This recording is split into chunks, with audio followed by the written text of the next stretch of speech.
Абылай хан 1781 жылы өлгеннен кейін қазақ хандығының ыдырау дәуірі басталды. Ел ішінде түрлі талас-тартыстар орын алып, қазақтар өз ішінен алауыздыққа ұрынды. Әбілхайыр хан, Әбілпейіз хан, Абылай ханның ұрпақтары әр өңірде жеке билік жүргізе бастады. Соның әсерінен бұрын бір тұтас ел болған қазақ халқы бірнеше кіші хандықтарға бөлініп кетті. Солардың бірі уағында жоңғардан босаған өр Алтайға барып қоныс тепкен Абақ Керей хандығы еді.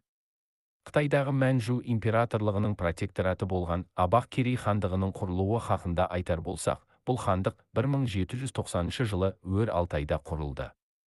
Ал Абақ Керейдің өр Алтайға қоныс аударуы туралы тарихшылар Абақ Керей руының Алтай тауының күнгей тұсы мен Ерен қабырғаға дейінгі аралықтағы аймаққа Абылай ханның Цин патшалығымен жүргізген дипломатиялық күресінің нәтижесінде қол жеткізгендігін айтады. Тарихшы Ахметолла Қалиұлы Абылай ханның оң тізесін басқан қазақтың белді батырларының бірі Бердәулетұлы Жәнібек батырдың жоңғарды түре қуып, бұл өңірге Абақ Керейді көшіріп алып келгендігін айта келіп, ел аузында қалған бұқар жыраудың «Керей қайда барасың» деп басталатын толғауынан терең тарихи сыр шертеді. Абақ Керей сыр өңірін мекендеген жылдары бірде үлкен той болады. Тойда Абақ Керей мен арғын елі керісіп қалып, бірнеше адам екі жақтан да жараланады. Сойылға жығылғандардың ішінен арғынның Ақмырза деген жігіті қаза болып, жаласы Керейге қалады.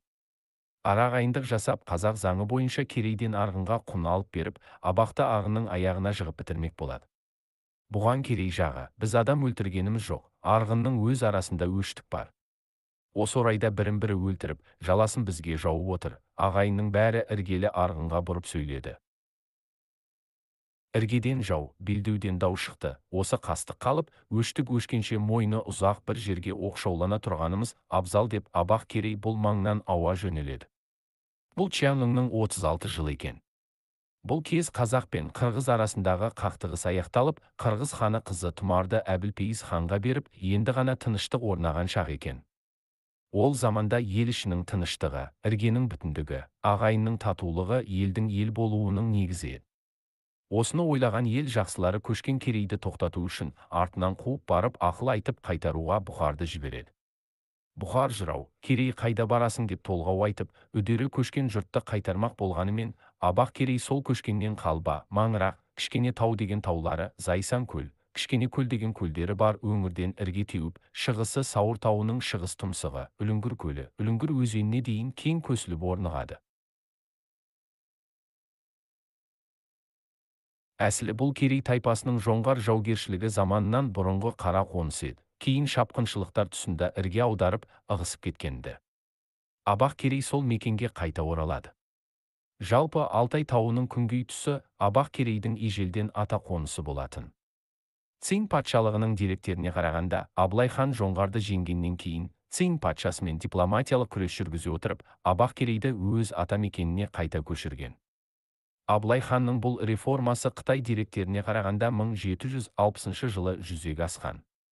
Абақ Керейдің арғынмен алысып, Алтайға ауа көшуі, Абылай ханның алғашқы көшіруінен кейін болған. Абақ Керей Алтай тауының күнгей беті мен Ерен қабырғаға дейінгі аралыққа келіп жайғасқаннан кейін, мұндағы қазақтың Найманы мен жоңғардың Торғауыт тайпасымен қоныстас болып, көшпенді өмір сүрген шағында да тайпалардың арасында жер дауы секілді жайттер орын алады. Найман мен Торғауыт Абақ Керейге, сендер ауған елсіңдер, белгілі билеуші хандарың жоқ деп, дау-дамайда теңдік бермейді.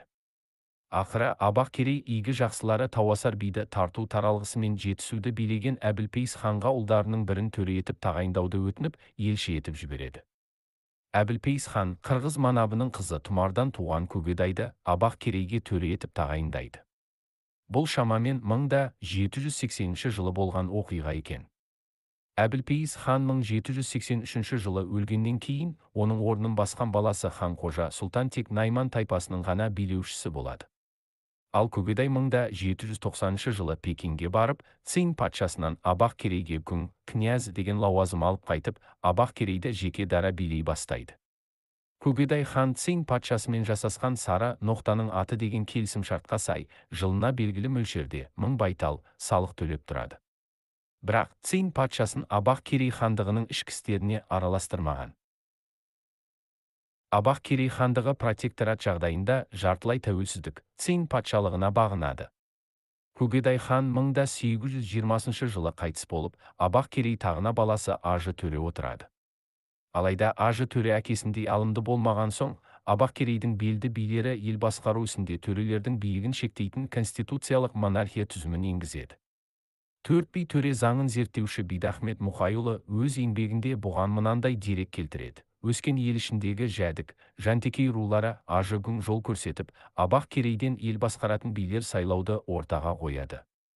Ақыры, Абақ Керейге сүйеніп күн көріп келе жатқан Ажыгүң өзіне қолқанат болмаса, ел басқарудың қиынға түсетінін сезініп, 1836 жылы Буыршынның Ұштас жайлауында төрт би сайлауы жиынын оздырады. Олар дүние төртке тоқтайды дей келіп төрт би сайлау бекіміне келген соң, Жантекейдің Көкен Момытұлы, Топан Сатайұлы, Жәдіктен Бейсенбай Дөненбайұлы, Құлбек Жантеліұлы қатарлы адамдары төрт биді сайлайды. Алтай қазақтарының тарихын зерттеуші Қостай Жақияұлының келтірген дерегіне қарағанда, Буыршынның Ұштас деген жерінде өткен. Төрт би төре заңы алқалы құрылтайы 1841 жылы болған. Аталмыш деректерде хронологиялық сәйкессіздік болғанмен, Абақ Керей тайпасы Буыршынның Ұштасында алқалы жиын өтіп, Абақ Керей хандар емес, билер басқаратын саяси жүйеге өтеді. Цинь патшалығына протекторат Абақ Керей хандығы 1911 жылға дейін өмір сүреді. 1911 жылы Цинь патшалығы жойылып, Қытайдың ұлттық үкіметі құрылғанда, Абақ Керей хандығының протектораттық мәртебесі тоқтатылады.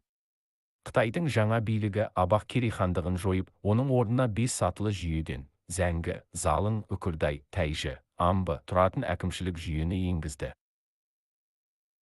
Бұрынғы сұлтандар мен билердің құзыреті шектеліп, Қытай билігі әзірлеген жандайшаптар елді басқарды. Олар Абақ Керей жұртының ішкі мәселелеріне тікелей араласып, халықты еркіндігінен айырды. Осылайша Абақ Керей хандығының салтанаты бір жолата күйреді. Түйін. 20 ғасыр ішінде өр Алтайда орын алған қанды дүрбелеңдер Қытайдың жаңа үкіметінің Абақ Керейді тәуелсіздігінен айырып, ішкісіне араласуынан туындады. Бөкей, Зуха, Ырысхан, Есімхан, Оспан батырлар Абақ Керейдің егемендігі үшін атқа қонды. Олар ішкі дербестіктен айырылса, қызының Қырымға, ұлының Ұрымға сатылып, Қарашаның құлдыққа түсетінін анық аңғарды. Сонау 18 ғасыр соңында Көкедай хан негізін салған өзін-өзі басқарған саяси жүйені сақтап қалу үшін арпалысып, хан майданда жан тәсілім етті. Бұл қасіретке толы қазақ тарихының бір парасы болатын. Мақала авторы докторы Мұхан Исахан.